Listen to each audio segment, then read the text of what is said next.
The machine had been humming for 9 hours before it screamed.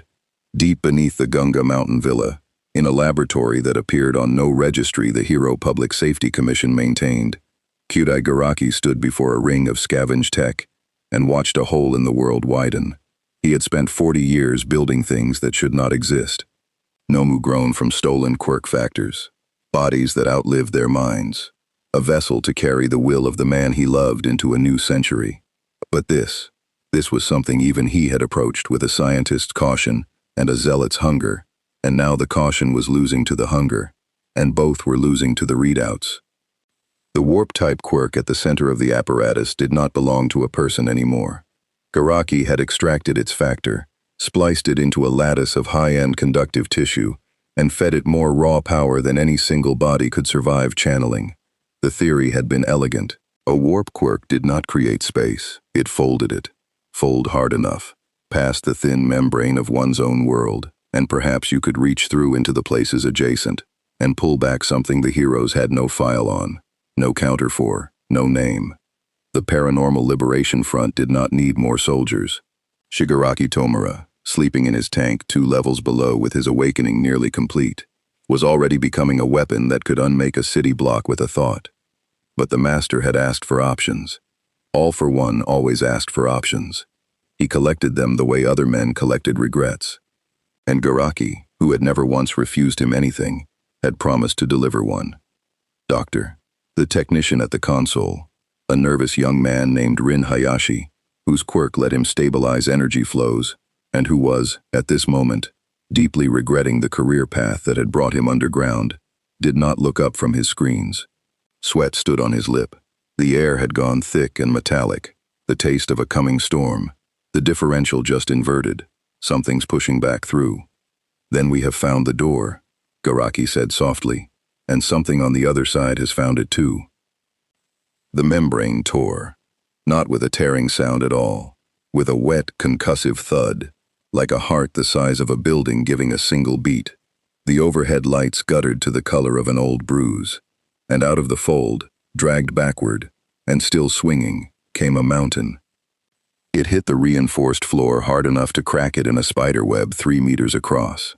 For a moment, none of them could parse what they were looking at, because the human eye keeps trying to find the person inside a shape, and this shape kept refusing. A body of muscle piled on muscle past the point of anatomy, veined with pulsing translucent tubes, arms thick as support pillars. The small dark point of a face, lost somewhere in the swallowing mass of a shoulder and neck.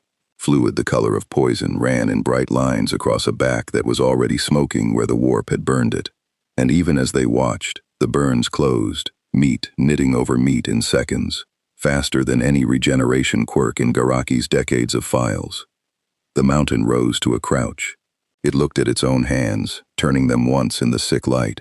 Then it looked at the room, and the small dark eyes buried in all that flesh were not an animal's eyes at all.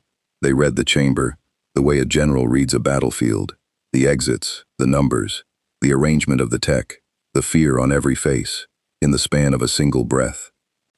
"This is not Gotham," the thing said, in a voice that came from somewhere too deep to belong to a living man.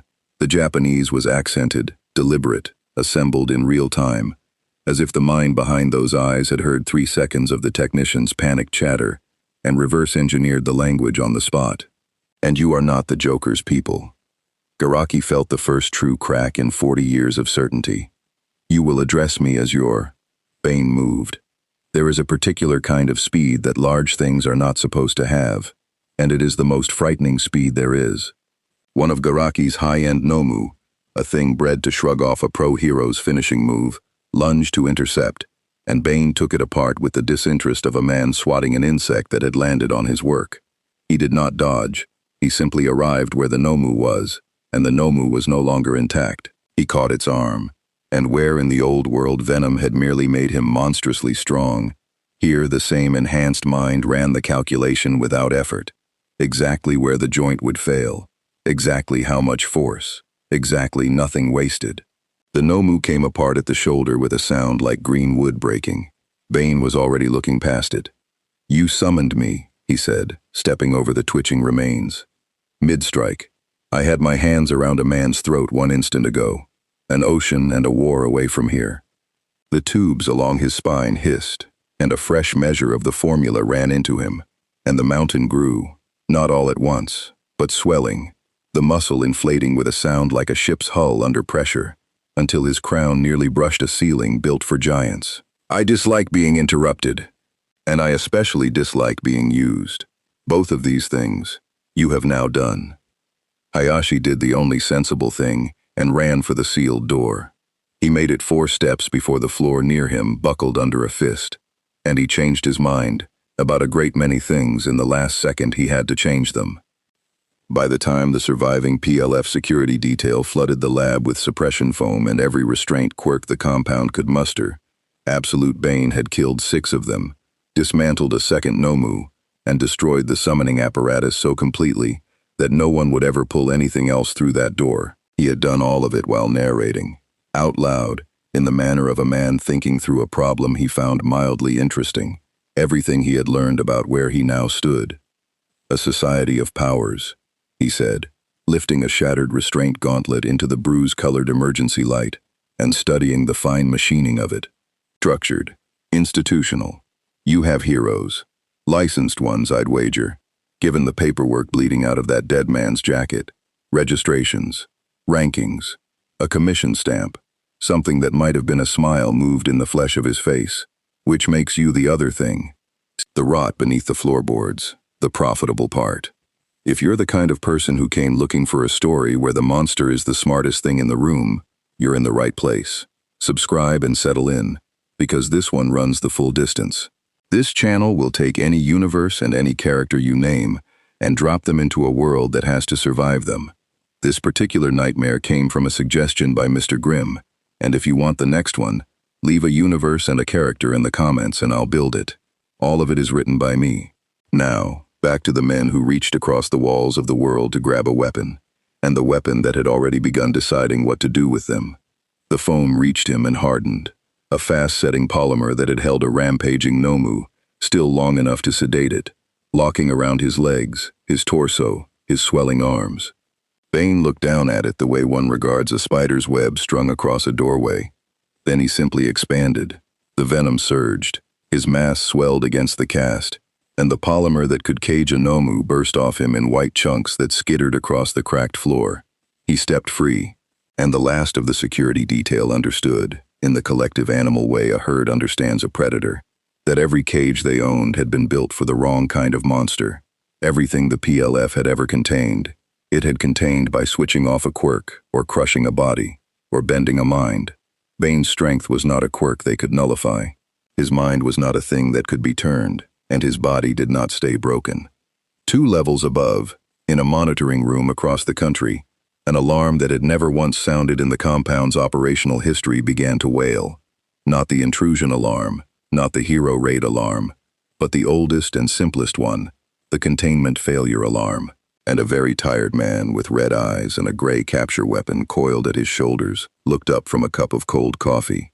Eraserhead had been pulled onto the PLF surveillance task force because he was the single most valuable quirk suppression asset the heroes possessed, and because in the fraying opening weeks of the war, the Commission wanted him watching the villains' known strongholds. He was not meant to engage. He was meant to observe and report, and let the operation build toward the raid the heroes were still quietly assembling across Japan. He watched the thermal feed from Gunga stutter and bloom, a heat signature the size of a truck, moving through a facility full of villains, leaving cooling bodies behind it that the system tagged villain, not hero. He watched it tear a Nomu in half. He watched the warp quirk signature spike and die on the same feed, and watched the readout stamp the anomaly with the little error string the Commission's techs used when their instruments met something they had no category for. That's not a quirk, Aizawa said aloud, to the empty room, because 30 years of looking at quirks had taught him exactly what the shape of one looked like on a monitor, and this had none of that shape, no factor bloom, no emitter signature, nothing his instruments knew how to name. Whatever that is, it isn't a quirk. He was right. He would learn how right in about 11 hours, in a collapsing service tunnel outside Musutafu, when he looked a mountain of poisoned muscle in its small, cold eyes, and triggered the power that had ended 1,000 fights before they began. The power that shut villains off like a switch, that made the strongest quirk user in any room suddenly, helplessly ordinary, and felt, for the first time in his career, absolutely nothing happened. His eyes would burn dry, his hair would settle, and the mountain would simply keep walking toward him, faintly interested, the way a man watches a lock he already knows won't hold. But that was still hours away.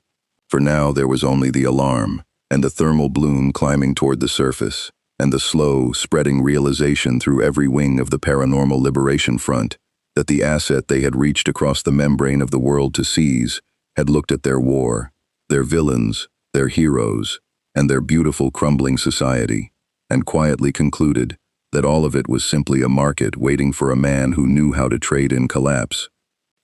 Somewhere far below, in a tank of green fluid, the awakening thing that would one day become the end of hero society dreamed on, its work almost finished, unaware that it now shared its world with a creature it had not made, could not command, and would eventually have to face. And absolute Bane, climbing toward the light through a mountain the PLF had believed was theirs, tasted the cold night air leaking down through the broken ventilation, pine and rock and rain coming, and began, for the first time since he had arrived in this world, to laugh. The tunnel had been meant for water. It ran beneath the ridgeline northwest of Musutafu, a decommissioned storm drain artery wide enough to drive a truck through, and it was where the heroes chose to make first contact, because it was the only place they could funnel a thing that size into a kill box. That had been the plan drawn up in 90 frantic minutes after Gunga's containment alarm. Not to capture, not yet, only to see. To put eyes and a suppression asset on the anomaly, learn its shape, and pull back with data the Commission could act on. Nobody outside the room used the word contingency. Everybody in it understood that the contingency was Eraserhead. Aizawa crouched in the dark on a service catwalk 12 meters up, wrapped in the gray scarves of his capture weapon, and watched the thing come. It filled the tunnel. That was the first wrong thing. It did not stalk, did not creep, did not do any of the things a cornered subject was supposed to do.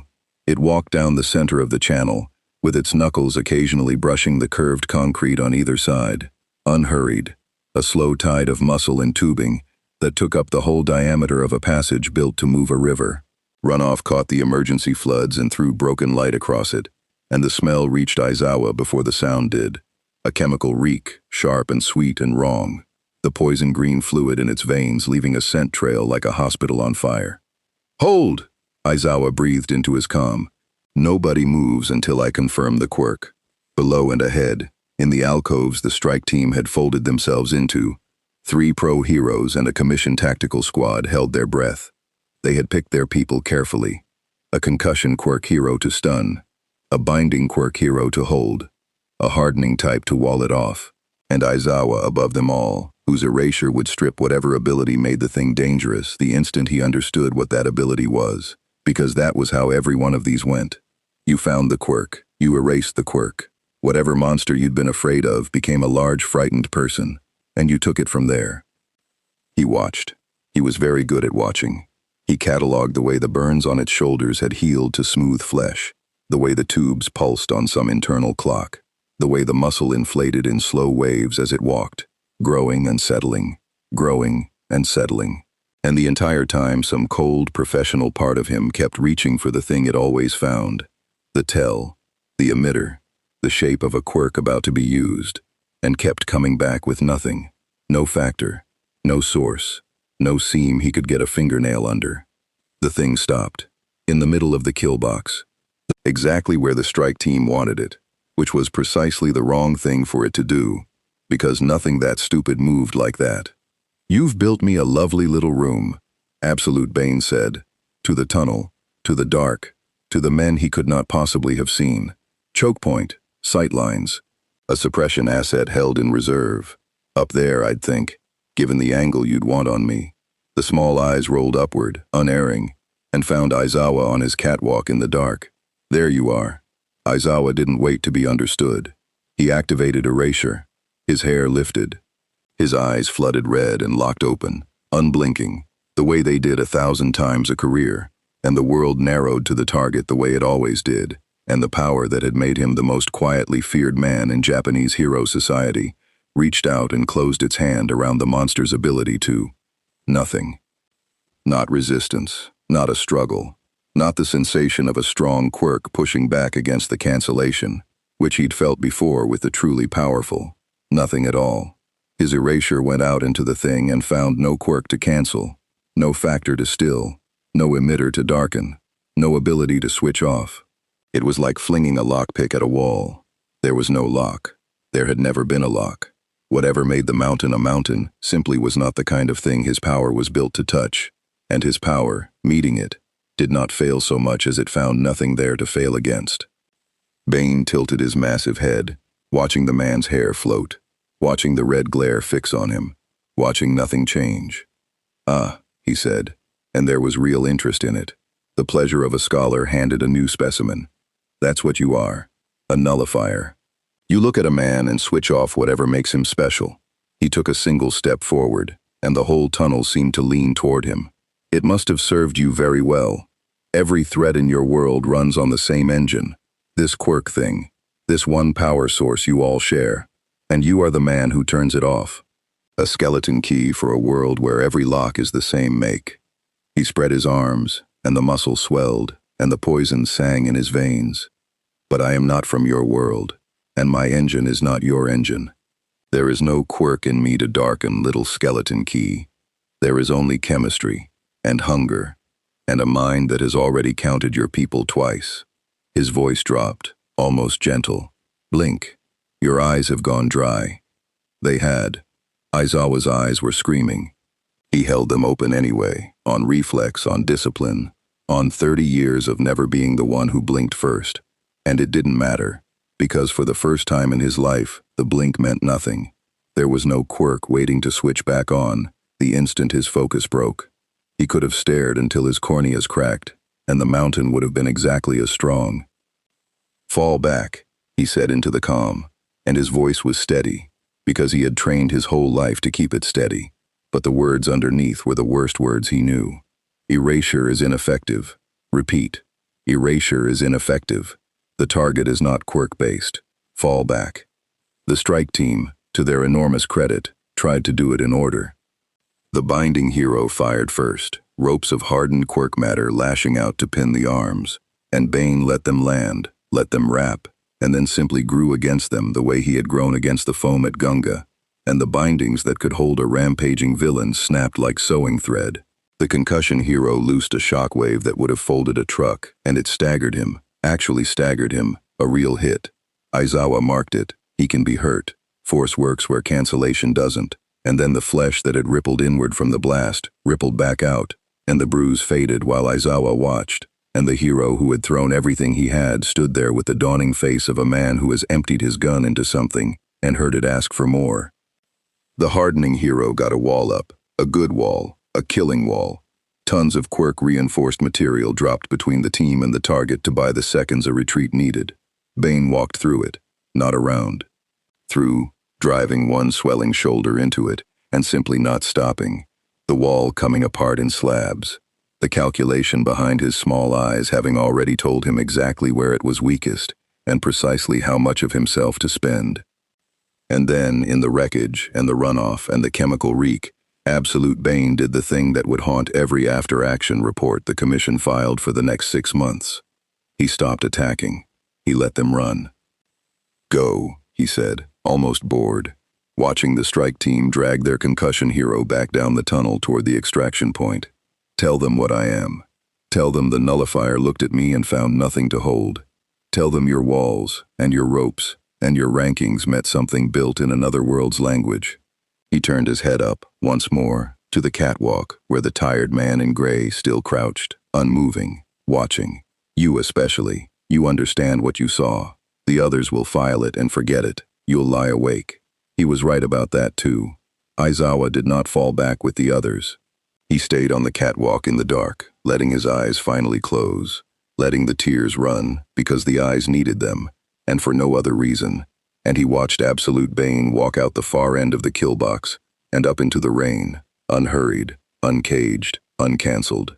He memorized everything. The healing rate, the way force staggered it and force alone, the intelligence. That was the part that would keep him awake, more than the strength. Strength he'd seen. strength he had counters for, or knew heroes who did. But the reading of them, the way it had found his angle in the dark and named his power to his face and predicted his sleeplessness, that was a mind that had taken their entire strategy apart in the time it took to walk down a drain pipe. By the time he reported in, the commission was already awake, and already frightened, and already doing the thing that institutions do when they meet something they have no category for. They tried to build one. In a briefing room in the small hours, a commission analyst put the Gunga readout and the tunnel footage side by side on a screen and told a room full of exhausted administrators that the department's entire threat assessment framework was built on a single assumption, that every dangerous individual in Japan derived their danger from a quirk, that a quirk could be registered, ranked, countered, and, in the last resort, erased. Their licenses assumed it. Their villain database assumed it. Eraserhead's whole value assumed it. And here was a subject who broke the assumption at the root. No registration category fit it. No countermeasure on the books applied. The one asset that made the unbeatable beatable had already been spent and had done nothing. So what do we call it? Someone asked. And the question was not rhetoric, because in a bureaucracy, the name is the first act of control. If you can file a thing, you can pretend you own it. We can't call it anything yet, the analyst admitted. It doesn't have a quirk, legally. Legally, it isn't even under our jurisdiction. There's no framework for a threat that isn't a quirk user. Our authority is quirk regulation. This person is, on paper, a foreign national of unknown origin with no registered ability, who has committed murders we can only prosecute as an ordinary human being, assuming we could ever put hands on him to prosecute at all. The room sat with that. Outside the window, Musutafu's lights burned in the pre-dawn dark, the great machine of hero society humming along on the one assumption it had never thought to question. And somewhere in that city, a mountain of poisoned muscle was learning the streets, learning the names, learning the price of everything, and a very tired man was driving home in the rain with his eyes still burning, already certain of two things. The first was that everything the heroes had built to keep the world safe had been quietly, catastrophically obsolete for exactly as long as absolute Bane had been in it. The second was that somewhere out there, in the fractured dark of a country already sliding toward war, someone far worse than the commission was going to hear about a power that couldn't be erased or ranked or contained, and want it for himself. He was right about that too.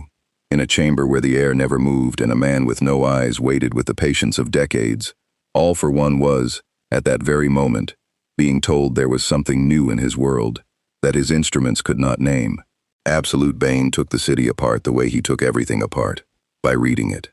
He did not need 3 days, though he gave himself 3, because a man newly arrived in a strange world does not squander the one advantage that matters, that no one yet knows to be looking for him specifically.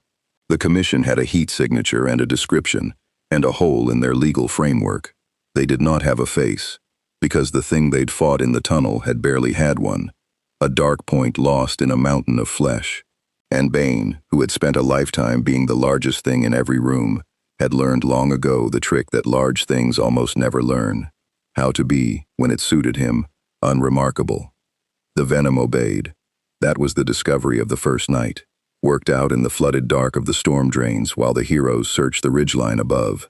The formula that swelled him into a siege engine could be throttled down as well as up, bled to a trickle, the muscles settling, the mass compacting, until he was merely a very large man in a stolen coat, with a face that could pass in a crowd if the crowd wasn't looking hard. Not human. He would never again be quite human, but close enough to buy a train ticket and ride into Musutafu proper with the morning commuters, close enough to sit in the corner of a noodle shop with a cooling bowl in front of him and listen. And listening, the analyst in the monster went to work. He learned the shape of it fast, because it was a beautifully legible thing, this hero society, and legibility to a mind like his was blood in the water. He watched a licensed hero in a garish costume disperse a traffic snarl and then pose, unprompted, for a bystander's phone.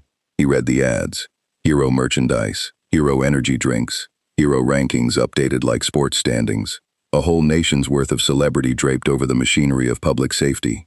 He listened to 2 salarymen argue over which agency's sidekicks were underpaid. He watched a news anchor deliver, in the same measured tone, a report on a collapsed apartment fire, and a report on a top hero's endorsement deal, and understood that in this world, the two were the same industry. 80% of them, he gathered, had powers, which meant the powered were not a ruling class here. They were the baseline. The frightening thing, the exploitable thing, was not that some people had abilities. It was that this society had built its entire moral order on top of that fact, and then papered over the seams with celebrity, so that the machinery underneath, who got licensed and who got criminalized, who was ranked and who was disappeared, which powers made you a hero and which made you a monster, was never quite examined, because examining it would ruin the show. "You have made heroism a profession," he murmured to the noodle bowl, on the second day. "And a profession has margins. A profession has quotas, and overhead, and a commission that answers to no one. A profession can be underbid." He found the rot exactly where he'd known it would be, not in the villains, who were loud and stupid and easily filed, but in the immaculate parts, the parts that photographed well. He found it in the children.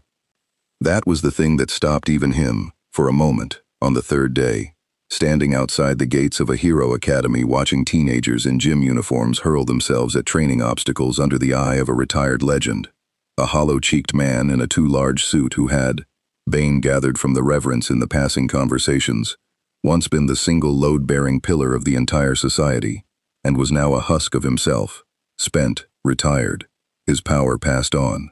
They were training children, 15, 16 years old, being drilled to run toward the collapsing building, the villain attack, the thing with claws, and being taught to smile while they did it, because the smile was load-bearing too.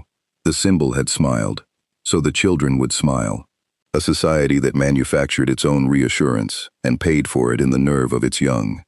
Bane had grown up in a prison, sentenced as a child for a father's crimes, and he knew precisely what it was to have adults spend your childhood on their war. He felt no tenderness about it. Tenderness had been beaten out of him in Peña Duro before he'd had teeth to lose, but he recognized the machine, and he understood, with the cold clarity the venom gave him, that a society which fed its children to its own reputation had a fault line running straight through its heart, and fault lines, to a man who'd made a fortune widening them, were where the money was. Because that was the part the heroes would never understand about him, the part the villains wouldn't either. He was not here to save this world. He was not here to end it. Absolute Bane had never in his life been on a side. He had been on a retainer. He had toppled peace talks because a holdings company wanted a war to continue. He had armed both halves of a conflict because a client profited from the burn. He looked at the League of Villains and the Hero Public Safety Commission the way he'd once looked at Kondak and Quirk, two parties in a dispute, each convinced of its own necessity, each of them a customer. And a good mercenary never closes with the first buyer. He began, on the third day, to make himself known, not to the heroes, to the demimonde, the layer beneath, the villain bars and information brokers and black market quirk dealers, that any fractured society grows in its cracks. He walked into a place where the dangerous drank, throttled down to merely enormous, and let the venom surge once, briefly, just enough to put a man through a wall for asking the wrong question. Then he sat down and let the room understand that the mountain from the tunnel, the thing the heroes couldn't erase, the story that was already spreading through the underworld in fevered half-truths, was real, was here, and was available. By nightfall on the third day, 3 separate parties had reached out. The first was a mid-tier villain broker who wanted muscle for a robbery and did not understand what he was talking to. Bane priced himself out of that conversation deliberately, naming a fee so obscene the man laughed nervously and left, because Bane had no interest in robbery. He was setting the market, establishing that he was not for hire cheaply, that his presence was a rare and expensive thing, and rumor of the price would do more work than the job ever could. The second was subtler, a woman in an expensive coat who said very little and asked precise questions, and whose questions, Bane noted with genuine appreciation, were the questions of a state actor, not a criminal, someone in the machinery of hero society itself, or adjacent to it, testing whether the uncontainable thing might be turned to a use. He gave her nothing and everything, courtesy, patience, and the clear impression that he was a man who could be reasoned with, by the right client, at the right price. Let the commission wonder, a man they might buy, was more useful to him than a man they had to hunt. The third contact did not come as a person at all. It came as a message, passed hand to hand down through the underworld to reach him, and it was so carefully constructed, so absent of any traceable origin, so patient, so knowing, that Bane read it twice and felt something he had not felt since he arrived in this world. Not fear. He did not have much of that left, but respect. The wary respect of one apex predator catching the scent of another. The message was short. It said, in effect, I am told there is a power in my world that my instruments cannot name, and my hand cannot take. I collect such things. I would like to meet the thing that cannot be collected. Name a place. It was unsigned. It did not need a signature. Bane had spent 3 days learning this society's fault lines, and every single one of them, he had come to understand, traced back to a single ancient source that the heroes spoke of only in whispers, and the villains spoke of like scripture. A man with no eyes and no name, who had haunted this world for generations, who stole the powers of others and stockpiled them like coins, who was, in every meaningful sense, the fault line this entire civilization had been built to contain. The one power broker in this world who might genuinely be his equal wanted a meeting.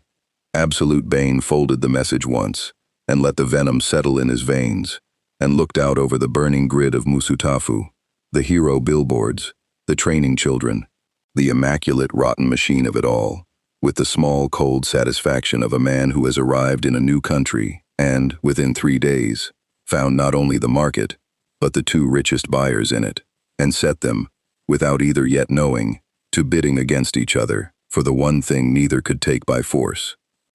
All for one, he said aloud, tasting the name the way he'd tasted the mountain air on his first night, a stockpiler, a collector of powers, a man whose entire being was built on the premise that any strength could be taken, given time and leverage and the right instrument. Bane smiled, and in the throttled-down flesh of his passable face, it was almost a human smile. Let us find out, he said, to the city, to the dark, to the eyeless man waiting somewhere beneath it, what you do with a thing that cannot be taken. He named a place. The meeting place Bane chose was an abandoned steelworks on the industrial edge of the bay, and all for one arrived the way he arrived everywhere in these final months, wearing another man's body and watching through a dozen more. He did not come himself. That was the first thing Bane understood, and he understood it the moment the figure walked in across the rusted floor. A tall man in a dark suit and a life support mask, moving with borrowed grace, empty behind the eyes in the particular way of a puppet worn by a distant hand. All for one's true body sat elsewhere, in the dark, in a chair it rarely left, and reached out through a stolen relay quirk to pilot this shell into the room where the uncollectible thing waited. A precaution, an insult, almost. You are not worth my true presence yet, but you are worth a body. Bane, seated on a fallen girder with the venom throttled to a low and patient hum, appreciated the precaution the way one professional appreciates another's tradecraft. You sent a glove, he said, to shake hands with a furnace. Wise. I have survived a very long time, the borrowed body said, in a voice that was warm and cultured and utterly without flaw. By being wise in exactly this way. You'll forgive an old man his caution. I am told the heroes threw their best key at your lock and turned nothing. A pause, delicate, curious. That is a rare thing in my world. Rare things interest me. It is, more or less, the only thing that still does. They talked, and Bane, who had come to this meeting to take the measure of the one power in this world that might rival his own, found the conversation deeply, dangerously enjoyable, because all for one was, unmistakably, his equal in the one arena Bane respected. Not strength. Strength was cheap. This world was drowning in it. Patience. The eyeless man had played this civilization like a long game of go across the span of generations, seeding, sacrificing, waiting decades for stones to matter. He spoke of the coming war, the way a landlord speaks of a demolition he has arranged and insured. He spoke of the heroes with the fond contempt of a man who had personally engineered most of their nightmares. And he spoke of powers, quirks, with the specific hunger of a collector fingering the frame of a painting he intends to own. You have something, all for one said at last, and the borrowed body leaned forward, and beneath the warmth in the voice, A very old appetite stirred, something the boy's doctor pulled through a hole in the world and could not cage, a strength that does not read as a quirk. Do you know how interesting that is to me, my friend? I have taken thousands of powers. I have never once encountered one I could not, given proximity, at least attempt to take. I confess, I have wanted, since the moment I heard of you, to know what your gift feels like in the hand. Then take it, Bane said. The borrowed body went still. Even at a distance, even through a puppet, the surprise was real. I offer it freely, Bane said, and spread his enormous arms, and there was in his ruined face the particular pleasure of a man about to teach a lesson he has already lived. You are a collector. I am a specimen, the like of which your collection has never held. Reach out, take my power, I will not resist you. I am in fact curious, because I know something you do not yet know, and I would very much like to watch you learn it. All for one should have been suspicious. In 7 decades of accumulation he had learned that a gift offered freely is the most expensive kind. But the appetite was old and it was deep, and it had never once, in all those decades, gone hungry when a power was placed within its reach. He reached.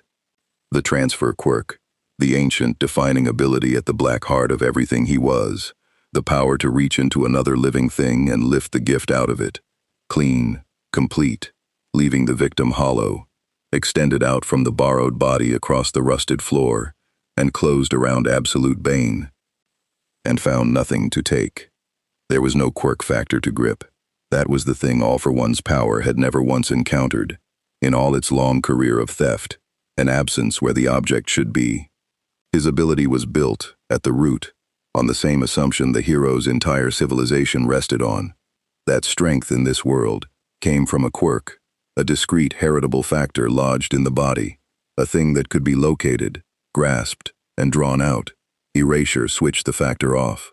All for One's power tore the factor free.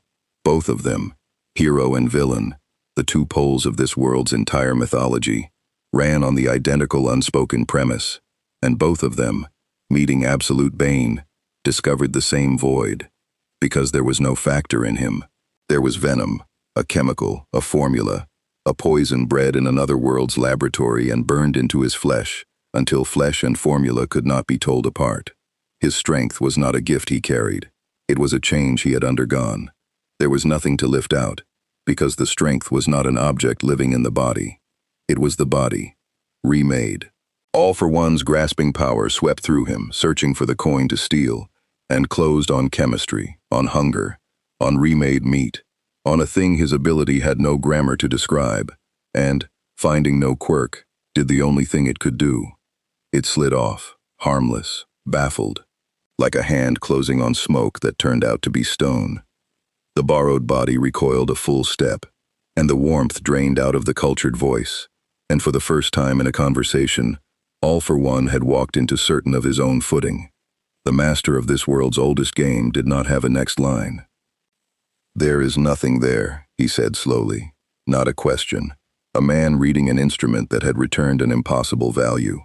I reached for your power, and there was nothing to take, no factor, no shape. I have never. He stopped himself.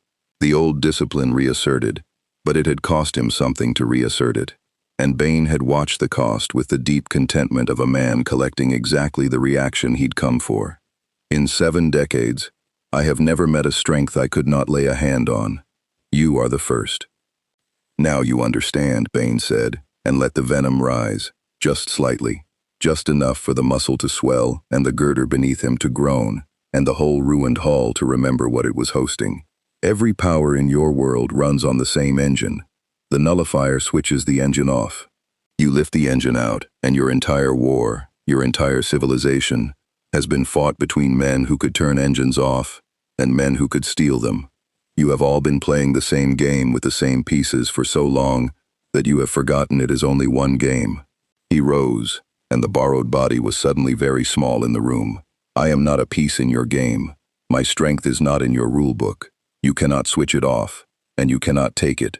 And this is the thing you brought into your world when your doctor got greedy. A power that answers to none of your 2 ancient hands. And All for One, ancient, near immortal, wearing another man's face over a body that had outlived generations of heroes, did a thing he had not done in a very long time. He revised his plan on the spot. Bane saw it happen. He was watching for it. It was the whole reason he'd offered the gift. He'd wanted to know not merely whether All for One could take his power. He'd known the answer to that before he named the meeting place, but what the man would do when he couldn't. A lesser predator, denied by force, reaches for more force. But All for One did not reach for more force. Through the borrowed body, Bane watched the calculation reassemble itself in real time, watched the appetite fold itself back down, and something colder and older take its place. The strategist who had never once, in 70 years, let a setback become a defeat. If the thing could not be taken, then the thing must be aimed. If it could not be owned, it must be spent. A weapon he could not add to his collection was still a weapon, and All for One had spent his whole existence learning to point weapons he did not fully control at people he wanted destroyed. "You have made your point," All for One said, and the warmth came back into the voice. But it was a different warmth now, the warmth of a man recalculating a business relationship into far more favorable terms. "I cannot take what you are." "Very well. I have never needed to own a storm to profit from where it makes landfall." The borrowed body inclined its head, courtesy between equals, or something disguised as it.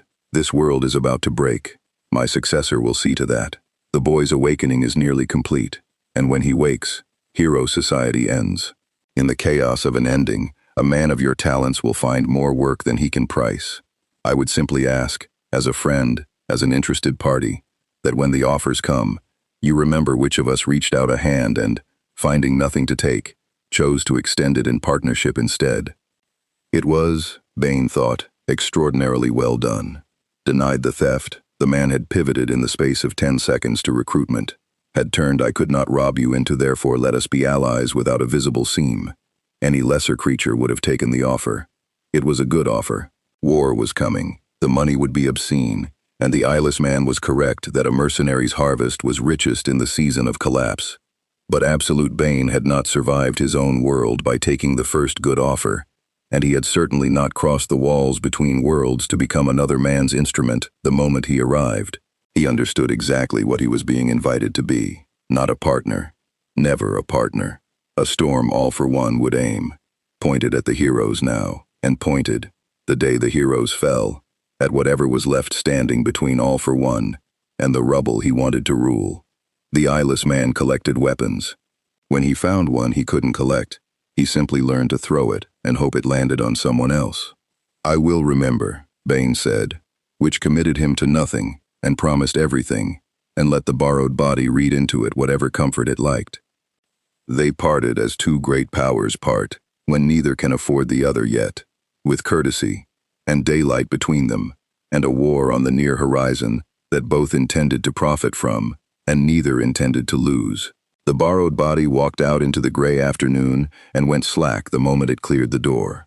All for One's attention withdrawing back across the miles to the dark chamber where his true self sat, unsettled in a way it had not been in years, filing away the single most disturbing fact it had encountered in a generation.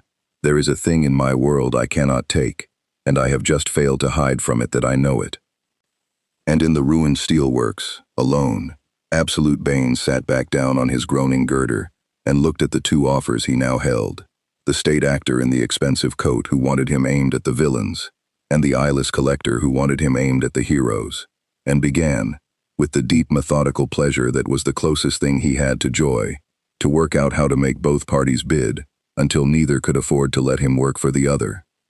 He had crossed into a broken world 4 days ago with nothing. He now held a bidding war between the two most powerful forces in it, each of whom had just learned at first hand that he could not be switched off, could not be stolen, and could not be owned. The market, he thought, had never in his life looked so good. Far to the south, in a tank of green fluid, the boy's awakening finished a full week ahead of schedule, as if the world itself had grown impatient to break. Shigaraki Tomura woke, and 80 kilometers of the country died to announce it. The heroes had known the raid was coming, had assembled it. In fact, the great combined operation against the Paranormal Liberation Front that the Surveillance Task Force had spent weeks building toward. What they had not known was that they were no longer running to a schedule of their own. Garaki's experiment with the door between worlds had drawn something through that, unsettled the master's timetable. The boy in the tank had been pushed to finish early, and when the heroes' raid finally fell on Jakku and Gunga in the same coordinated hour, they arrived not to interrupt an awakening, but to witness the end of one. The ground opened. A wave of decay rolled outward from a single waking body, and unmade everything it touched. Buildings, streets, hills, people, a spreading gray nothing that turned a city to dust in the time it took the pros to understand what they were seeing. And in the chaos of it, with Hero Society's carefully assembled operation dissolving into a rout, 3 separate parties reached for absolute Bane at once, because a man who cannot be erased or stolen is exactly the man everyone wants when the world starts coming apart. The commission moved first, which surprised no one who understood the commission. The woman in the expensive coat had a name now, or at least a function. She spoke for a wing of the Hero Public Safety Commission that did not appear in the org charts, the wing that had, over the years, arranged the quiet things Hero Society needed arranged and preferred not to know about. She found Bane in the hours after the awakening, while the sky over the ruined districts still hung gray with pulverized concrete, and she did not waste his time with pretense. "The boy has awakened," she said. "You know what that means better than most of my own heroes do. Our top pros are engaging him now, Endeavor, the others, and I do not know that they can hold him. The thing he became does not answer to any framework we have. Neither, I am told, do you." She held his gaze, which took a kind of courage she had clearly spent years learning to fake, and had somewhere along the way made real. "The commission is prepared to pay you a sum that does not have a precedent, to point you at Tomura Shigaraki, and let the 2 things our instruments cannot measure cancel each other out. You want me to fight your war," Bane said, "so that your children don't have to."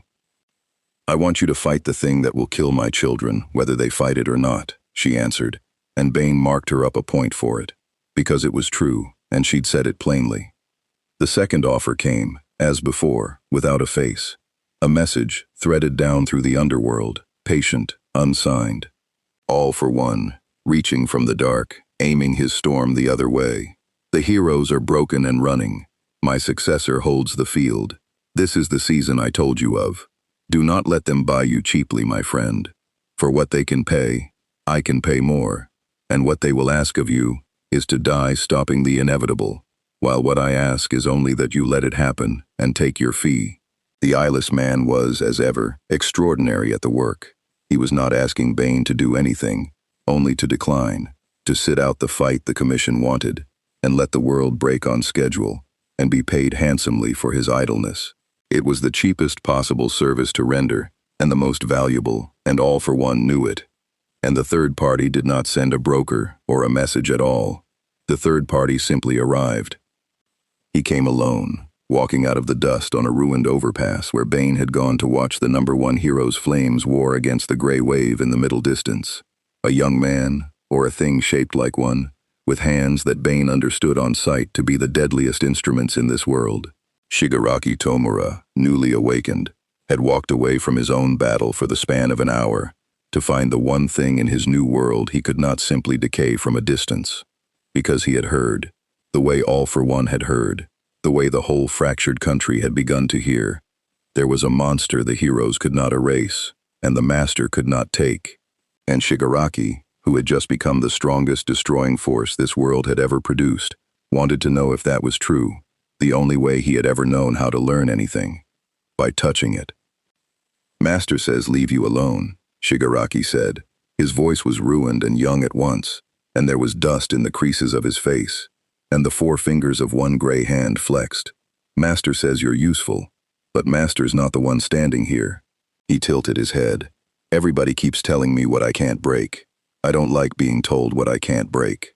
The market, Bane understood, had just made him an offer of a different kind. Not a fee, but a demonstration. And he understood, too, that this was the single most valuable demonstration he could possibly give, in front of the single most valuable audience, for every party bidding on him to see, with their own eyes, that the awakened boy who had just erased a city could put his hands on absolute Bane and fail to unmake him. that there was one strength in this world that decay itself could not spread across. "Reach out then," Bane said, "and let the venom rise." And the mountain grew, and the overpass complained beneath his swelling weight. Everyone else has. The nullifier reached and found nothing to switch off. The collector reached and found nothing to take. You are the third hand to grasp at me in 5 days, child. Grasp. Let us both find out. Shigaraki grasped. The decay leapt from his palm the instant it met Bane's forearm. Gray ruin racing up the flesh, dissolving muscle into dust. The same wave that had taken a city now taking an arm. And it worked. That was the thing that made this different from the tunnel and the steelworks. The thing that made Aizawa's and All for One's failures no guide.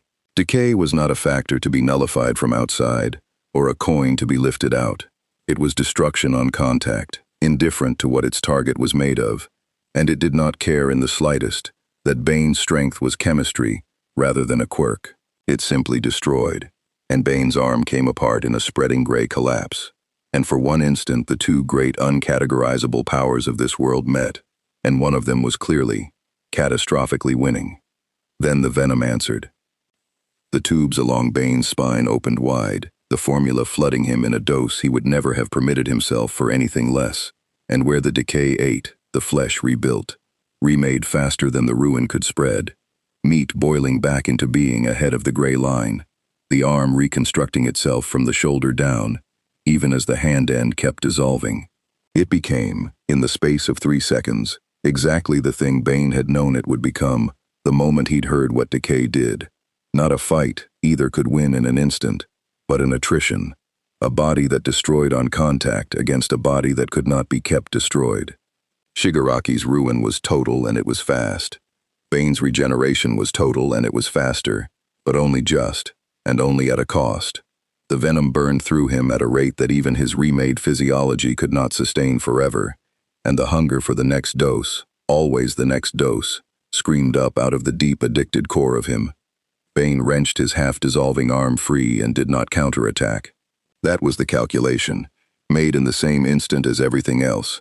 To strike Shigaraki was to keep his skin against those hands, and against those hands even Bane's regeneration was a losing arithmetic given time. So he did the thing the analyst in the monster had already decided on before the boy finished walking out of the dust. He stepped back, out of reach, and let his arm finish rebuilding, and let the whole ruined overpass, and the watching, distant heroes and the eyeless man surely observing through some stolen sense, all see the shape of it, that decay could hurt him and could not finish him, that the strongest destroying force this world had ever made had put both hands on absolute Bane, and Bane had walked away rebuilding. "There," Bane said, flexing an arm that had been dust 2 seconds earlier. "Now we both know.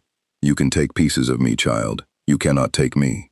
And I could, given a day and enough of my formula, wear you down to nothing. But I would spend more of myself doing it than you are worth. And I am not in the habit of overpaying." He let the venom settle, the muscle receding, the hunger clawing at him, and denied. "You are the most dangerous thing this world has produced. And you are still only a thing this world produced. I was not made here. Remember the difference." Shigaraki stared at his own hands, the hands that unmade cities, that nothing survived, and at the man standing rebuilt in front of him, and something moved behind the dust-caked face that was not quite fear and not quite hunger, recognition maybe. The recognition of a boy who had spent his whole short awakened life being told he was the end of everything, meeting the one thing that had heard the same and was older and colder and entirely unimpressed. Master was right, Shigaraki said finally, and there was something almost sullen in it. "You're useful. I still don't like it." And he turned and walked back into the dust toward the war he was winning, because there was a city still to finish, and heroes still to break, and the largest game of all still on the board. And he had learned the thing he'd come to learn, which was that the monster from the other world was real, and that even he could not simply erase it from existence with a touch. Absolute Bane watched him go, and then turned the other way, toward the distant flare of Endeavor's flames still fighting a losing battle to hold the line, and considered his position with the deep satisfaction of a man who has just had every bidder in the auction watch the merchandise survive the strongest force in the world. 3 parties wanted him now, and all 3 had watched the demonstration. The commission had seen a weapon that could stand where their heroes could not. All for One had seen, through whatever eyes he wore, confirmation that his storm was real and could be aimed at his own successor, if the successor ever slipped the leash. And Shigaraki himself had learned there was a wall in his world he could not walk through, which meant that the boy, too, would one day pay to have that wall on his side rather than in his way. The war was breaking hero society open exactly as All for One had promised. And in the widening crack, unerasable and unstealable and now proven undestroyable, stood the one man in this world who profited most. The harder everything came apart, taking his time, naming his price, and letting the 2 ancient powers of a dying civilization drive each other's bid higher with every hour the world burned. He had not yet chosen a buyer. He was in no hurry. A collapse this large would take days, and a mercenary who cannot lose has all the time in the world to let the desperate outbid the desperate. The Hero Public Safety Commission met in the dark, 3 days into the end of the world, to decide how to kill a man they legally did not have the authority to touch. They met in the dark because half the grid was gone. Shigaraki's awakening had taken cities. The war that followed had taken more. And Hero Society, which had run for a generation on the quiet assumption that the symbol of peace, and the ranking system, and the licensing framework would always hold the line, was discovering in real time what it was like to be a civilization whose central load-bearing myth had been pulled out from under it. All Might was a husk. Endeavor was burning himself hollow trying to be a symbol he had never been built to be.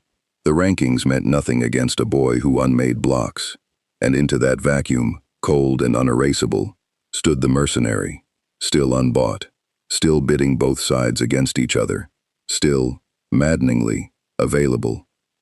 That was the thing the commission could not tolerate, not that Bane was a monster. Their world was full of monsters, and they had frameworks for monsters. What they could not tolerate was that he was a monster for sale, that the single most decisive force left uncommitted in the war might, on any given morning, be bought by the other side. All for One's overtures had not gone unnoticed. The commission's own back channel had offered a fortune and been met with courtesy and no commitment, which every intelligence officer in the room correctly read as the enemy is offering more. A weapon you cannot buy, and cannot beat, and cannot predict, is not a weapon. It is a variable, and the Hero Public Safety Commission had survived 100 years of Japanese history by eliminating variables. "We've established we can't erase him," said the analyst, the same one from the first briefing, grayer now, the war having aged everyone in the building a decade in a week.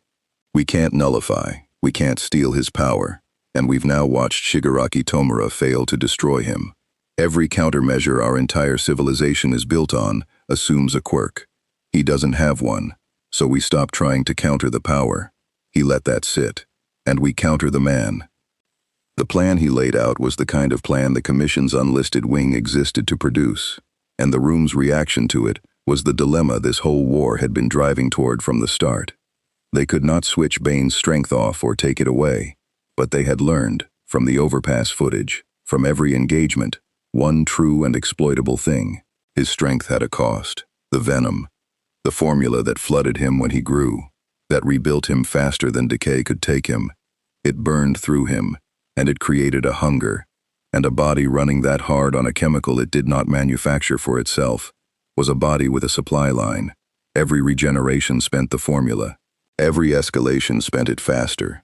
The overpass had shown them a man who declined to press his advantage against Shigaraki, not out of mercy, but out of accounting, because he could not afford, metabolically, to overspend. Bane was, in the most literal sense, an addict, and an addict could be bled dry. The analyst had a proposal. Garaki's captured research, recovered in fragments from the ruins of Gunga, included the man's notes on the summoning, and buried in them were the doctor's own frantic observations of the thing he'd pulled through. The composition of the fluid in those tubes, close enough to a stimulant-suppressant profile, that the Commission's people believed they could engineer a counter. Not a weapon that hurt Bane, a weapon that hurt the venom, a chemical suppressor, aerosolized, that would bind the formula in his blood and choke off its function, so that when the decay ate him, he could not rebuild. When the war demanded he escalate, He could not swell. When the hunger came, there would be nothing to answer it. They could not nullify his power, but they could poison his poison. It would take days they did not have, and a delivery system they did not yet possess, and it would, in all likelihood, require getting a hero close enough to a man who had killed everything that had ever gotten close. But it was on paper the first thing anyone had proposed that might actually work. And then the analyst reached the part that was the real decision, the part that made a woman at the far end of the table put down her pen and several others look at the floor. Because the suppressor, in the concentration required, in the delivery volume required to saturate a target that size in the middle of an active war zone, it would not stay on the target. It was an aerosol, in the open, in wind, over the kind of contested urban ground where Bane would have to be engaged, it would drift. And the venom was, at the chemical level, not so far from the biology of ordinary Quirk factors that the suppressor would leave them untouched. In the dose and dispersal they'd need to be certain of choking Bane, the same cloud would suppress, temporarily, the quirks of anyone caught in it, including the heroes fighting beside the delivery team, including any civilians who hadn't been evacuated from a war zone that had stopped having time to evacuate anyone. They would be, for the duration, ordinary, powerless, in the middle of the worst battle in the country's history. "You're describing," said the woman who had put down her pen, and it was her, the one in the expensive coat, the one who had looked Bane in the eye and told him the truth about her children, a weapon that turns off our own people to kill one man. In a battle, we are already losing. You want to strip the quirks from the heroes holding the line, and gas whatever civilians are left in the fallback districts, on the chance that we choke the mercenary before he tears the delivery team apart. I'm describing the only mechanism we have found that touches him at all, the analyst said. He was not a cruel man. That was the terrible part, the part that was true to everything rotten and everything real about hero society at once. He was not a monster. He was an exhausted public servant doing cold arithmetic at the end of the world. And the arithmetic was genuinely, defensibly this: one man, uncontainable, possibly about to be bought by the enemy, who could tip a war that would kill millions if it tipped wrong, weighed against the heroes and civilians the suppressor cloud would harm. I'm aware of what it costs. I'm asking whether the alternative, leaving the single most decisive force in this war on the open market for all for one to purchase, costs more. And there it was, the rot and the reason, indistinguishable, the way they always were in the parts of hero society that photographed badly. This was the machine that manufactured its own villains, the commission that had made a weapon of a child soldier once and would do it again, the cold pragmatism that had always, underneath the smiling symbol, been willing to spend the few to protect the many, and call it heroism. Stain had built a whole murderous philosophy on hating exactly this. Dabi had been made by exactly this. And it was also, this was the knife of it, not wrong, not simply, not cleanly. There genuinely was a war. Bane genuinely could tip it. Millions genuinely would die if all for one won. The analyst's math genuinely closed.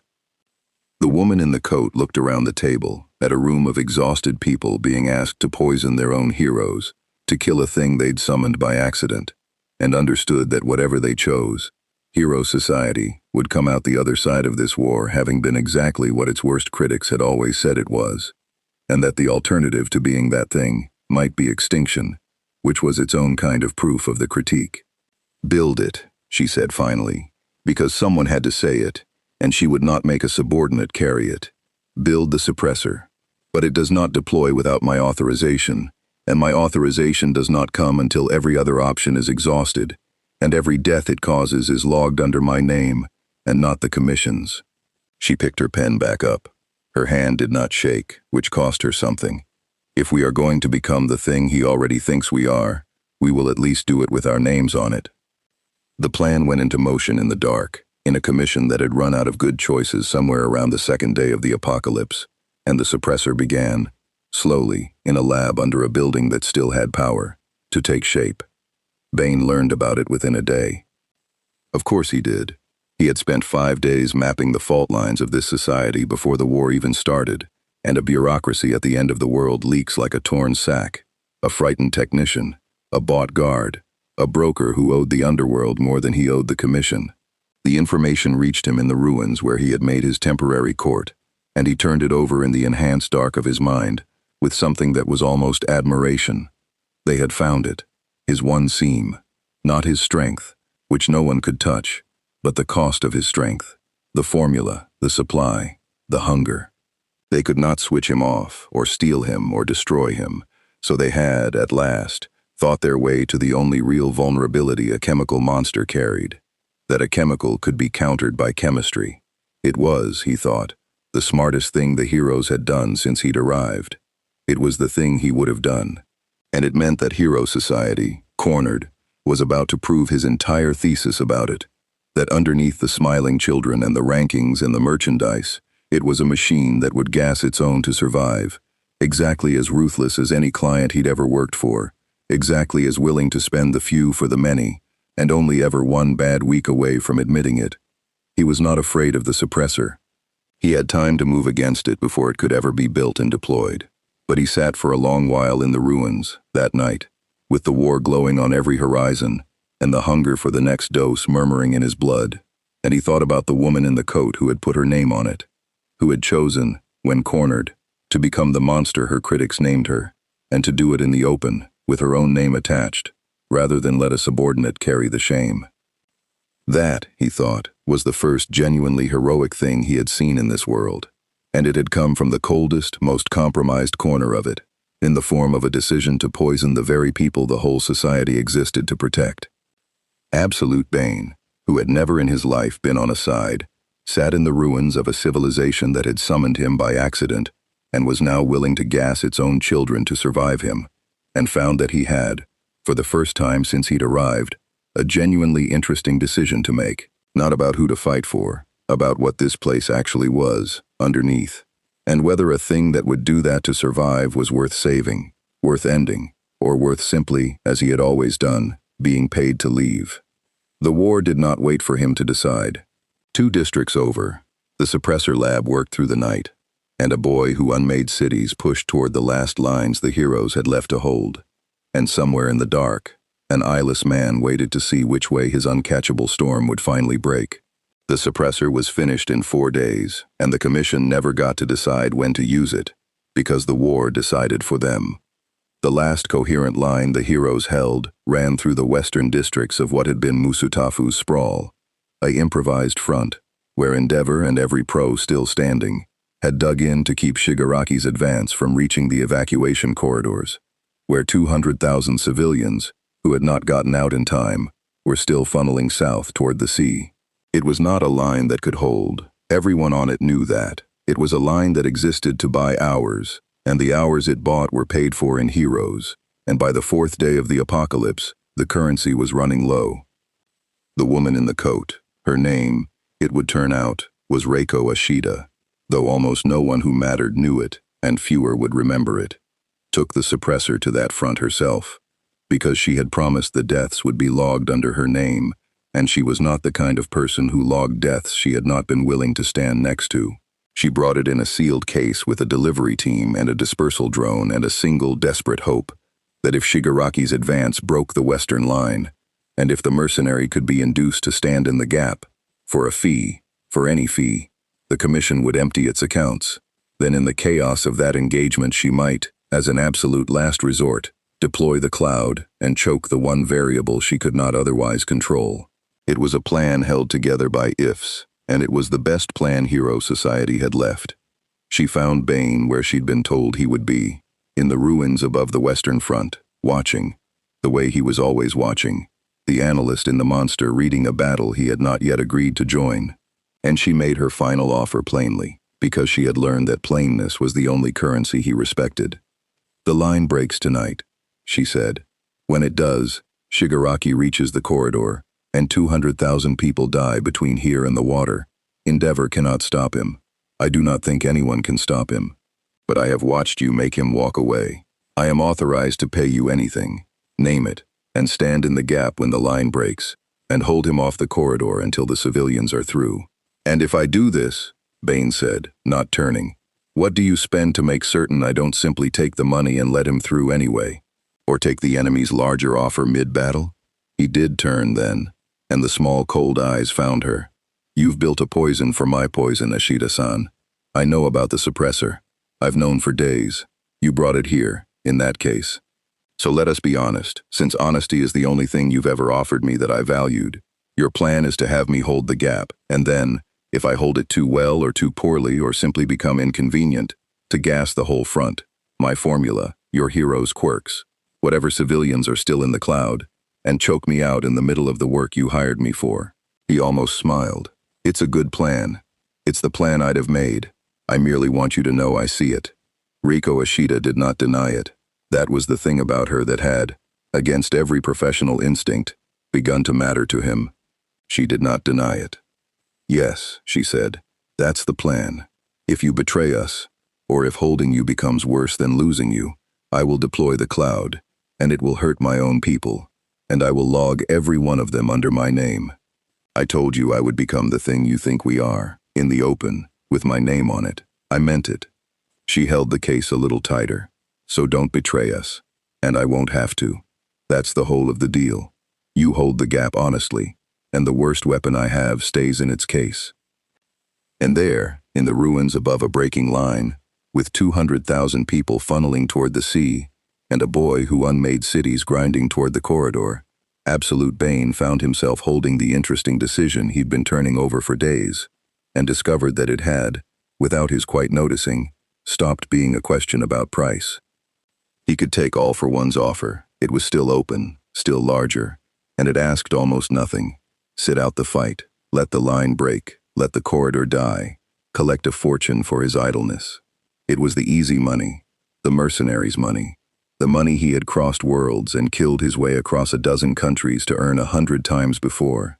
Let the world break on schedule, take the fee. That was who he was. That was who he had always been.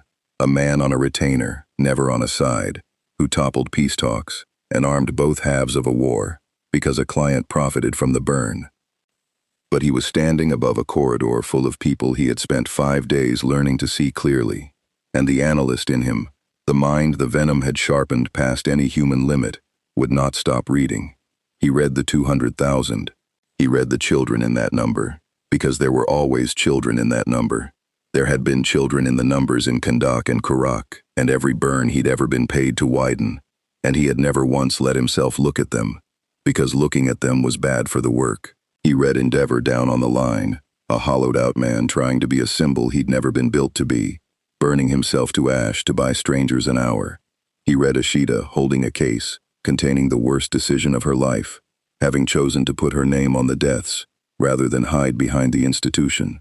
And he read, underneath all of it, the thing he had come to understand about this rotten, radiant, self-devouring place across 5 days of study, that it manufactured its own villains and pressured its children and would gas its own to survive, and that it also, at the same time, in the same breath, produced people who ran toward the collapsing thing with a smile they'd been taught was load-bearing, and meant it. Both things were true. That was what he had learned that no one in this world seemed able to hold. That hero society was exactly as rotten as Stain said, and exactly as worth defending as the children in the corridor made it, and that these were not two facts to be reconciled but one fact, indivisible. A civilization was the rot and the radiance together, or it was nothing, and a man who claimed to see clearly did not get to look at only the half that justified his fee. Absolute Bane had spent his whole life priding himself on seeing clearly. "You've been trying to hire me for a week," he said to Ishida, "and I've let you, and let the eyeless man outbid you, because that is the game, and I am very good at the game." The venom stirred in his veins, the hunger rising with it, the old familiar want for the next dose, and the next fee, and the next burn to widen. "But you asked me the wrong question, all of you. Every party in this auction asked, what will you cost? Not one of you asked, what do you want?" He looked out over the breaking line, the corridor, the 200,000. "I have been a specimen my whole existence, a weapon on someone's retainer. The heroes couldn't erase me, the collector couldn't take me, the boy couldn't destroy me, and every one of them, having failed to own me, immediately tried to aim me, even you, especially you." The small eyes came back to her. "No one in either of your worlds, mine or this one, has ever once treated my strength as mine to spend. It has only ever been a thing to be pointed." He stepped toward the edge, toward the drop, toward the front, where a boy who unmade cities was grinding the last heroes to nothing, between himself and a corridor full of children. "So I will spend it," Bane said, "as mine. Not for your fee, Ashita-san. Keep your money. You'll need it to rebuild. And not because I've decided your society is worth saving. Because I haven't. It very likely isn't. And I've watched it earn every ounce of the contempt its critics pour on it. I will stand in the gap, because I have decided, for the first time in either of my lives, what to do with a thing that cannot be switched off, or stolen, or destroyed, or bought." The muscle began to swell. The tubes opened. The mountain grew against the gray sky. "I will point it where I choose, and I choose the boy." Reiko Ashita stared at the monster she had come to buy, who had just declined to be bought and agreed to do the thing anyway, and understood, the way Aizawa had understood in the tunnel, the way All for One had understood in the steelworks, that she had misread what she was standing next to. Not because Bane had a hidden heart. He didn't. She would have staked her life on it and been right. But because the one thing his enhanced, uncageable, unownable mind had never been allowed to do, in a whole life of being a weapon, was choose its own target, and offered, at the end of a world, the pure novelty of a decision that belonged to no one but himself. The mercenary had reached for it, the way he reached for the next dose. Not out of virtue, out of the deepest hunger a slave to other men's retainers could possibly have. "Keep your poison in its case," Bane said, already turning toward the front, already growing into the siege engine that decay could not keep dead. "You won't need it against me tonight. Tonight, for reasons that are entirely my own, and have nothing to do with your rankings or your fee or your smiling children. The uncatchable storm is choosing where it makes landfall." The voice dropped to the register that had emptied rooms across 2 worlds. "And it is going to break on Tomura Shigaraki." Below, the western line gave. The last heroes buckled. The gray wave of decay rolled toward the corridor, and the 200,000 souls funneling toward the sea, and stepped into its path, unerasable and unstealable and undestroyable. And, for the first and only time in his existence, unhired, came a mountain of poisoned muscle that had finally, at the end of a dying world, decided what it wanted to be. Not a hero, never that. But not for sale either, not tonight. The gap where the western line had been was 400 meters of broken ground between the last standing hero and the mouth of the evacuation corridor, and absolute Bane filled it the way a landslide fills a valley. Shigaraki hit him at a dead sprint, both gray hands out, decay leaping ahead of the touch, and the 2 uncategorizable forces of a dying world met for the second time, and this time neither of them walked away to make a point. This time it was the war itself, distilled to a single collision in a single gap, with 200,000 people at Bane's back, and nothing behind Shigaraki but the ruin he'd already made. It was attrition, exactly as Bane had known it would be, and it was the worst kind of fight there is, the kind you win only by spending more of yourself than the thing across from you can spend of itself. Decay ate him, and he rebuilt. It took his arm and he grew it back. It took half his chest and the venom flooded him, and the meat boiled back into being ahead of the gray line, and every rebuild cost him a measure of the formula he could not replace, and the hunger screamed up out of the addicted core of him with every dose. One more, one more, one more. The same hunger that had killed him in his own world, and would have killed him 100 times over if he'd let it. He did not let it. That was the discipline the analyst imposed on the addict, to spend exactly enough to hold and not one drop more, to let Shigaraki take pieces of him and rebuild only what the gap required, to turn the whole thing into a clock and make certain the boy's stamina ran out before his own supply did. Because Shigaraki, for all that he had unmade cities, was still spending too. Decay on that scale, sustained, against a target that refused to stay destroyed, burned through even an awakened body's reserves. The boy had been built to unmake things that broke on the first touch.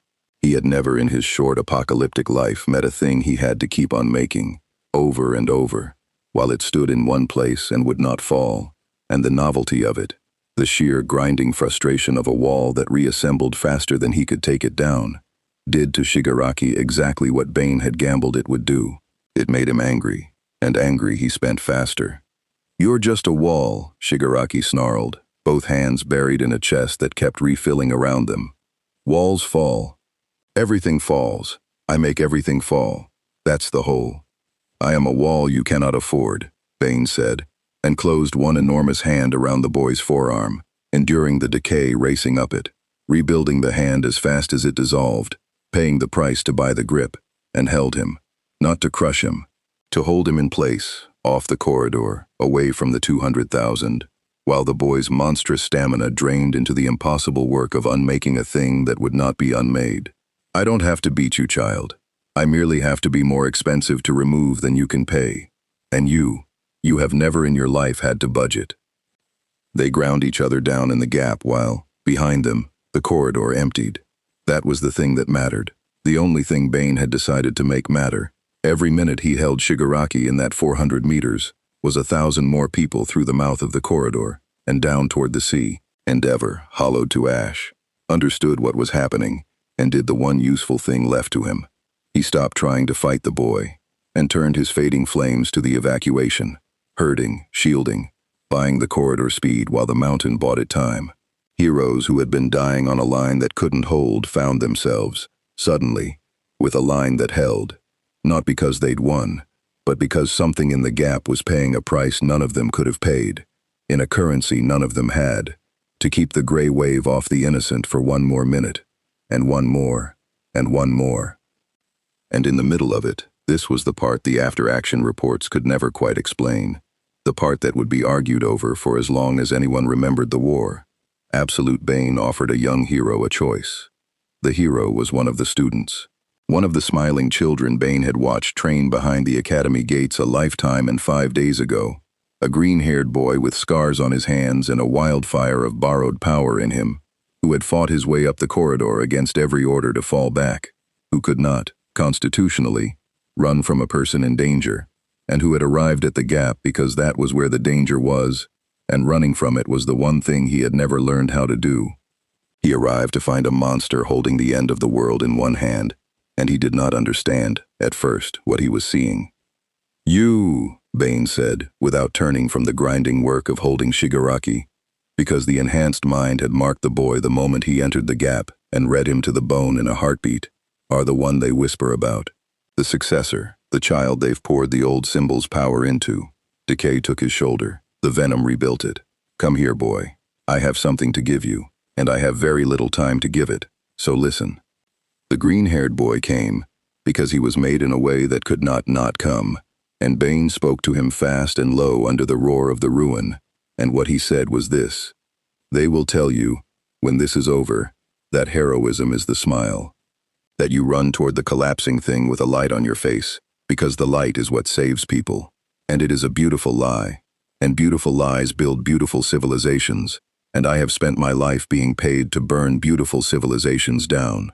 He held Shigaraki, and paid the price, and spoke. "But here is the thing, they will never teach you, because it would ruin the show.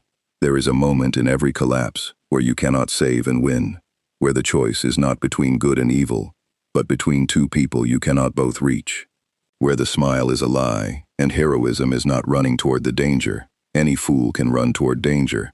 I have watched fools do it all my life.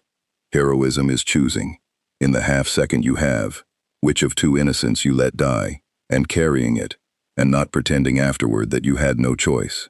The small eyes cut to the boy for one instant. "This society will spend you. It will feed you to its own reputation. It will manufacture villains out of children it discarded, and it will gas its own to survive. All of that is true. And it is also full of people worth dying between. Both, always both. The day you can hold both of those in your hands and still choose, that is the day you become a hero. Not the smile, the wait." "Why?" the boy managed, over the roar. "Are you telling me this?" "Because no one told me," Bane said, and for one instant something moved in the ruined face that was older than the war, older than this world.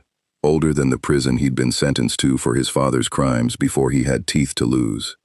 "Because I was made a weapon before I was old enough to choose what to point myself at, and I have spent 2 worlds worth of lifetimes being aimed, and tonight is the first time in either of them that I have chosen my own target.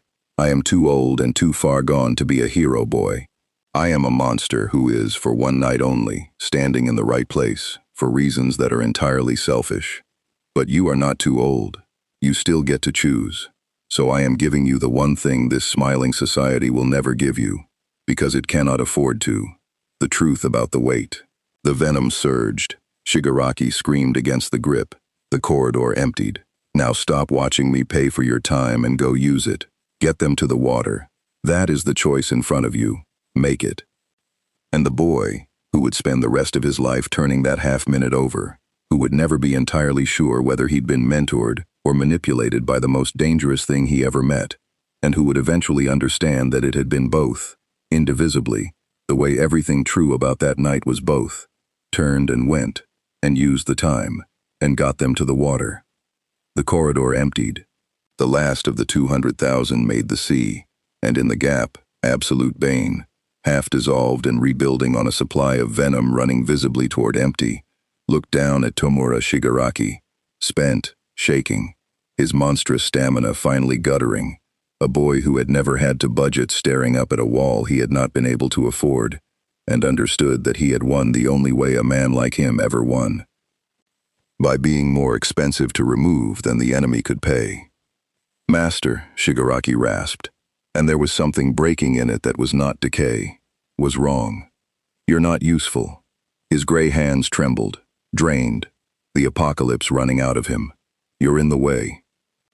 Yes, Bane agreed, and the word was the most satisfied sound he had made since he'd crossed the walls of the world, for one night, entirely by choice. The venom in him was nearly gone. He could feel it, the hunger clawing at the empty places, the rebuilds coming slower, the great remade body finally reaching the floor of the only resource it could not manufacture. He had spent almost everything to hold the gap, and he had held it, and the corridor was empty, and the boy across from him was spent too, and now, at the bottom of both their reserves, with the war balanced on a single exhausted collision, the night was going to demand its last and largest payment. Far above the gap, on a ruined overpass, Reiko Ashita stood with a case in her hands and a decision in her chest that she had sworn would come only when every other option was gone. Every other option was gone. Reiko Ashita opened the case. She did it because the arithmetic had reached the place she'd known it might reach, back in the dark when she'd told a room full of exhausted people to build the poison and put her name on the deaths. Bane was nearly spent. She could see it. The rebuilds coming slower, the great body reaching the bottom of a well it could not refill. Shigaraki was nearly spent too, and at the bottom of both their reserves, with the corridor empty and the war balanced on one exhausted collision, there was a chance, a real one, the only one, to end it. To deploy the cloud, choke off the last of Bane's venom so he could not rebuild, and let the suppressor's grip on the boy's decay factor do to Shigaraki what nothing else in the war had managed. One weapon, one cloud, both monsters caught in it, at the bottom of their strength. It would take the quirks of every hero still in the gap. It would reach whatever civilians the corridor hadn't cleared. And it would, if the chemistry held, end the two things her instruments could not measure in a single breath. She had promised the deaths would be logged under her name. Her hand was on the dispersal trigger.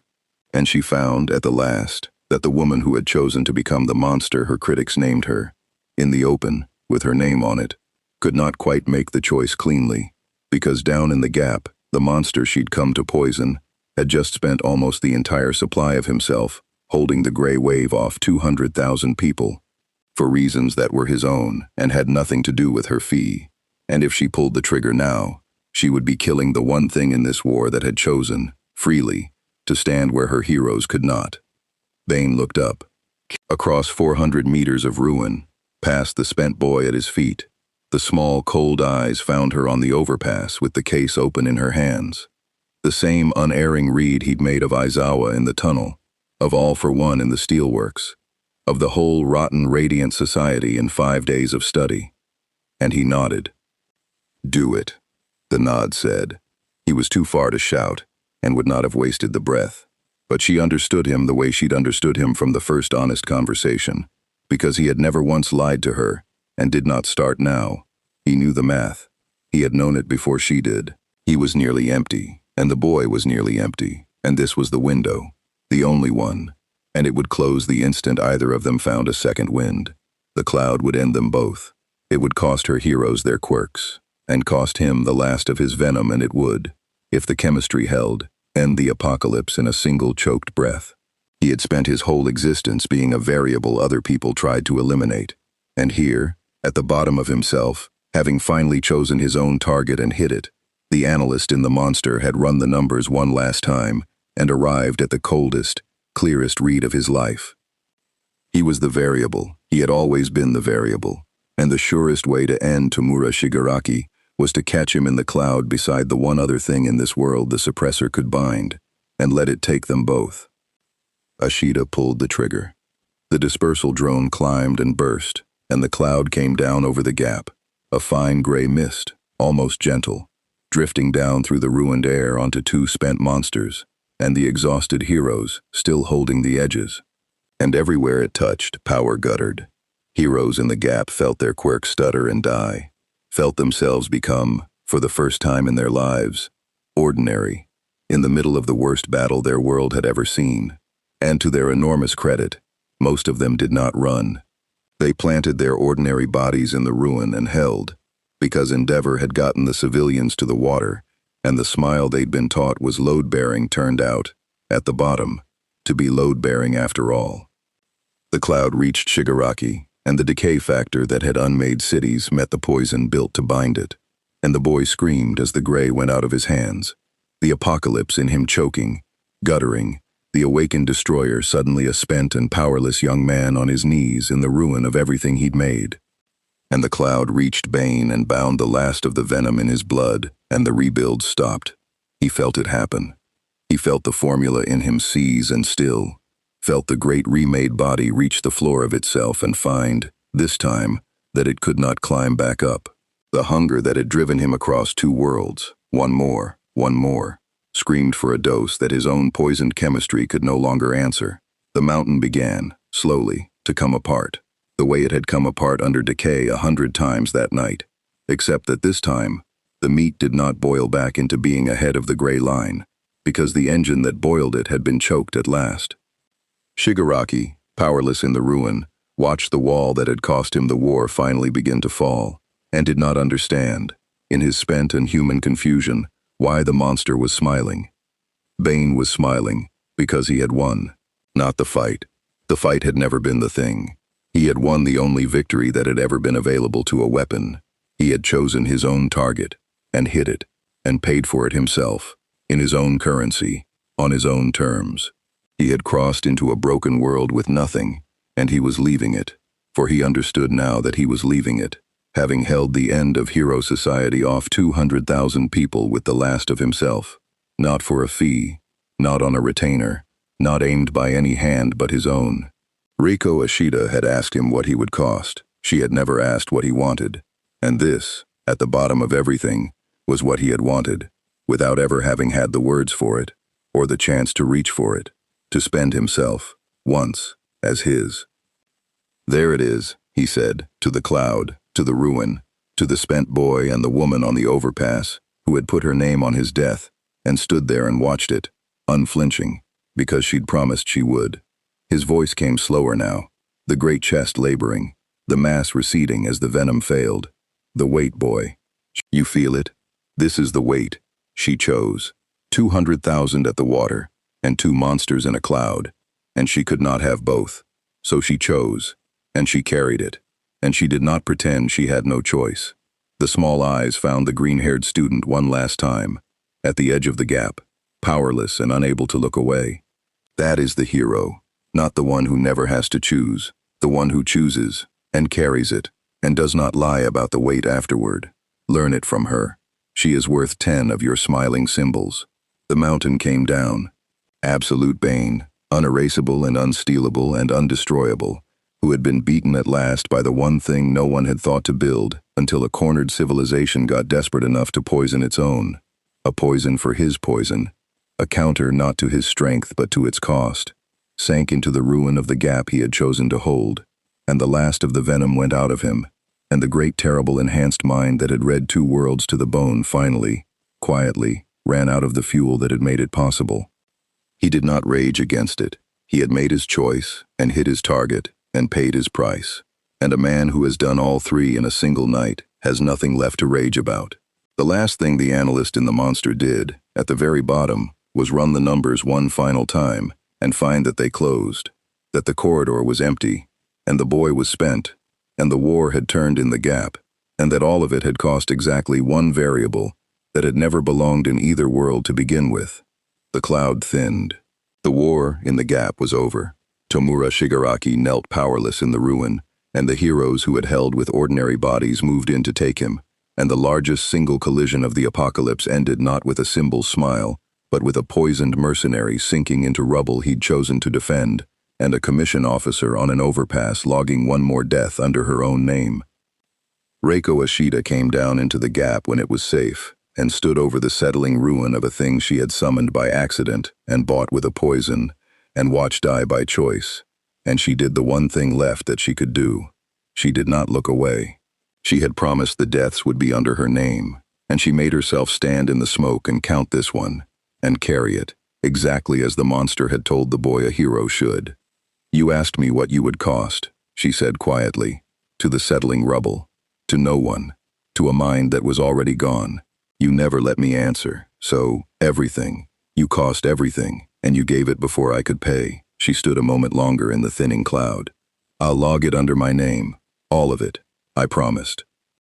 And far away, in a chamber where the air never moved, an eyeless man who had reached for the uncatchable storm and been unable to take it, and had settled instead for aiming it, learned that his aim had failed, that the weapon he could not own had, at the last, chosen its own target, and that the target had been his war, that the boy he had spent decades building was taken, powerless, in a cloud built to bind a poison from another world, that the single most decisive force in the apocalypse had spent itself, freely, on the wrong side of the ledger, and closed the whole game in a way none of his 70 years of accumulation had prepared him for.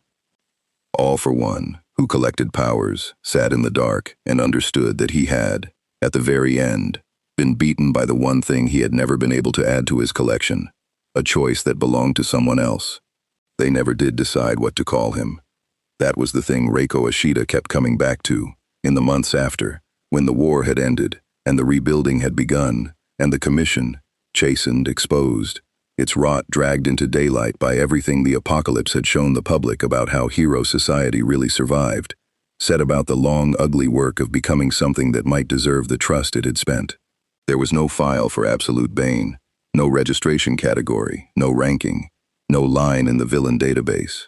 He had arrived without a quirk and left without one, and the framework that governed everything in this world had never once found a shelf to put him on. In the end, the official record listed him as an anomaly of foreign origin, deceased, 3 words that carried none of the weight, and Ashita, who had promised to carry the weight, made sure the real account went into a sealed file under her own name, so that someone, someday, would know that the war had turned in a gap held by a monster who chose. The green-haired boy became a hero. Of course he did. He had never been capable of becoming anything else. But he became a particular kind of hero, one the smiling generation before him had not quite been, and the people who worked alongside him in the years that followed sometimes noticed it without being able to name it, that he did not run toward danger with a light on his face and pretend the light was enough. That in the moments where he could not save and win at once, he chose, visibly, with his whole face showing the cost, and carried it afterward without pretending he'd had no choice. Someone asked him once, years later, where he'd learned to hold heroism and its price in the same hand like that, because it was rare, because most heroes protected themselves from the weight by pretending it wasn't there. He was quiet a while before he answered. He said a monster had taught him, once, in the worst half-minute of the worst night of the world, a thing too far gone to be a hero, standing in the right place for one night for its own reasons. That had given him the one true thing his smiling teachers never could. He never said the monster's name. He didn't know that it had one that fit here. Hero society rebuilt. It rebuilt changed, because the war had torn the beautiful lie open and shown the public the machinery underneath, the commission that gassed its own to survive, the children fed to the reputation, the villains manufactured from the discarded, and a society that has seen its own machinery cannot unsee it. Some of it rotted worse, some of it healed. The rankings mattered less. The question of what a hero actually owed the people beneath the celebrity mattered more. Reiko Ashita spent the rest of her career on the healing part, in the compromised cold corners where the real decisions lived, having learned from a poisoned mercenary the one lesson she carried to the end, that you did not get to hide behind the institution, that if you were going to make the monstrous choice you made it in the open with your name on it, and that the difference between a villain and a hero was not whether you had blood on your hands but whether you were willing to be seen carrying it. And in the dark, an eyeless man who had lost took a very long time to understand what had beaten him. All for One had spent 70 years on the premise that any strength could be taken, given proximity and leverage and the right instrument. It was the axiom his whole existence rested on, the mirror of the hero's own axiom, that any strength could be erased or ranked or contained. Both axioms had met absolute Bane and shattered on him, because his strength was not a thing you could take or switch off. But that had not been the thing that beat All for One. He could have lived with a power he couldn't steal. He'd have simply aimed it, as he aimed everything. What beat him was smaller and larger than that. It was that the storm had chosen its own landfall, that at the bottom of everything, the one variable he could not own had turned out to have a will he could not aim, and had pointed itself, freely, at his war. He had been undone not by a power outside his collection, but by a choice outside his control. And choice was the one thing a man who owned everything had never learned to account for. He sat with that in the dark for a long time, and somewhere in the sitting, the thing that had haunted this world for generations began, very quietly, to be afraid, not of the heroes, whom he understood, and not of any power, which he could always aim or take, but of the possibility that the walls between worlds were thinner than he'd believed, and that on the other side of them, there were things his axioms did not describe, things with wills he could not point, things that could be reached and could reach back. Because the door Garaki had opened had not, it turned out, only worked one way. In the ruins of the Gunga lab, where the summoning apparatus had been torn apart on the first night, a commission cleanup team recovered fragments of Garaki's research and cataloged them and sealed them away.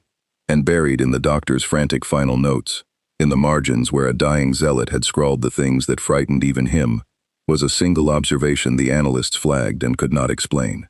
The fold between worlds, Garaki had written, did not close cleanly when the apparatus broke. It scarred, and a scar, the doctor had noted in a shaking hand, is thinner than unbroken skin, easier to tear a second time, from either side. On the other side of that scar, in a Gotham that had lost an international mercenary mid-battle one strange night and never learned where he'd gone, a man with no eyes in his mask and a stockpile of stolen powers had begun, without quite knowing why, to dream of a world where everyone had abilities, and heroism was a licensed profession, a world with a rot he recognized, and a crack he understood, and a door that something had once come through.